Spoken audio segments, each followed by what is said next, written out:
આજે આપણે hot and સાફ સૂપ બનાવીશું. ચલો સૂપ બનાવવાનું ચાલુ કરીએ.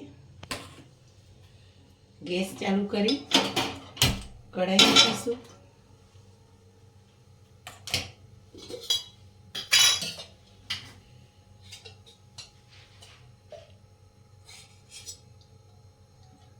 એક નાની ડોકલી તેલ રેડીશું.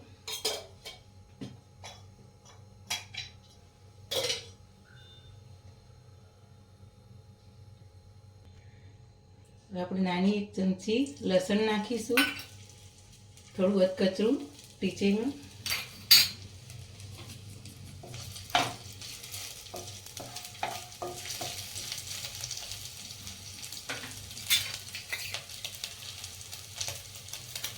આદુ નાની ચમચી ક્રશ કરેલું નાખીશું.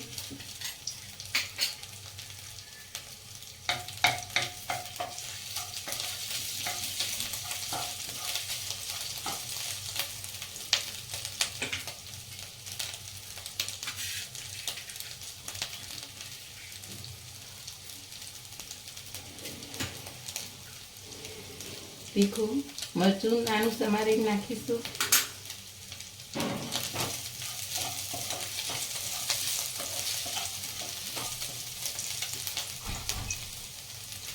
ઝીણી સમારેલી ડુંગળી કટ કરીને નાખીશું.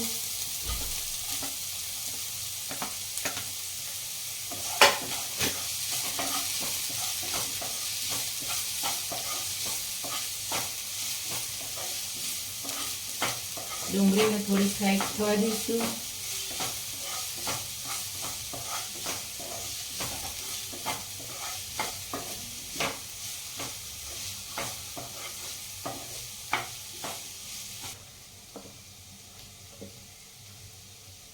શિમલા મિર્ચ કટ કરેલું નાખીશું.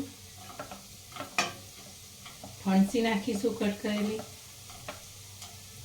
કોબી નાખીશું કટ કરેલી. શાકભાજી તમારા જે પ્રમાણે વધારે ઓછી કરવી એવી થઈ શકે. ગાજર નાખીશું કટ કરેલું. બધું મિક્સ કરી દઈશું આ રીતના.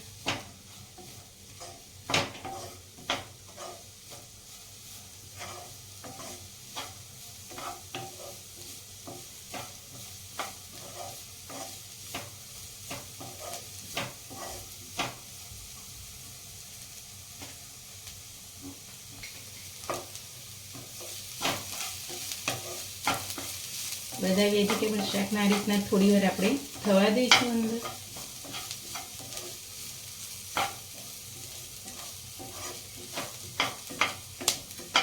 બહુ નથી આપણે ચડવા દેવાના, પણ થોડા સોફ્ટ થવા દેવાના.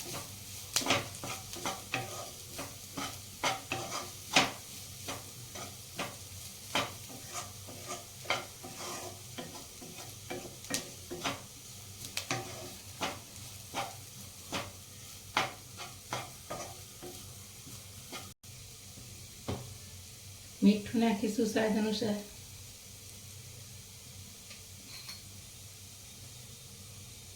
કાળા મરીનો પાવડર ચપટી નાખીશું.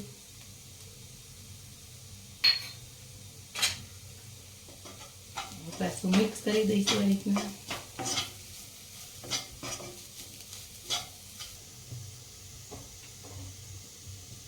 આપણે 4 વાટકી પાણી લીધું છે સૂપમાં નાખવા માટે. એને થોડું ગરમ થવા દેવાનું, પછી નાખવાનું.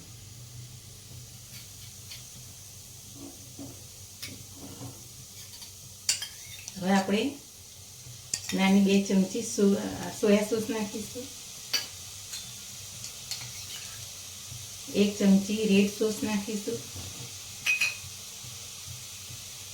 1 નાની ચમચી ચીલી સોસ નાખીશું.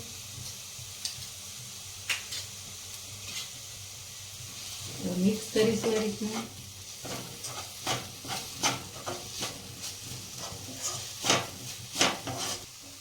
પાણી ગરમ થઈ ગયું છે. હવે આપણે આને અંદર નાખીશું પાણી.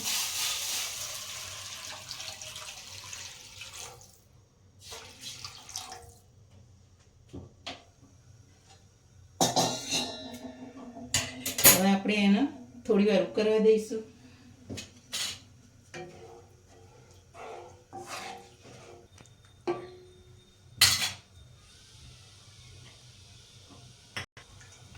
હવે મેં નાની 3 ચમચી કોર્નફ્લોરનો લીધો છે. હવે આપણે થોડો થોડો કરીને અંદર રેડીએ.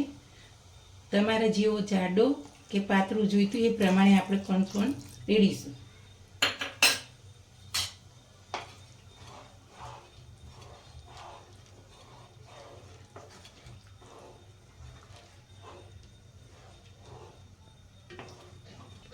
બે મિનિટ હવે ઉકળવા દઈશું. હવે આપણે સ્વાદનો બેલેન્સ કરવા માટે અડધી નાની ચમચી ખાંડ નાખીશું. 1 ચમચી જેવું વિનેગર નાખીશું.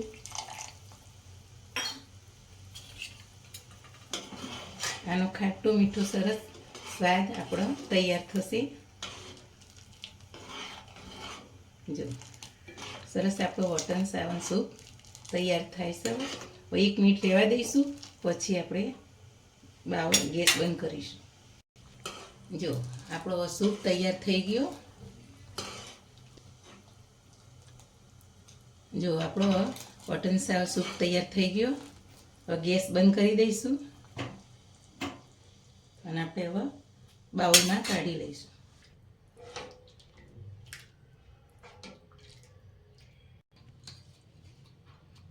હવે આપણે લીલી ડુંગળીના પાનથી ગાર્નિશ કરીશું.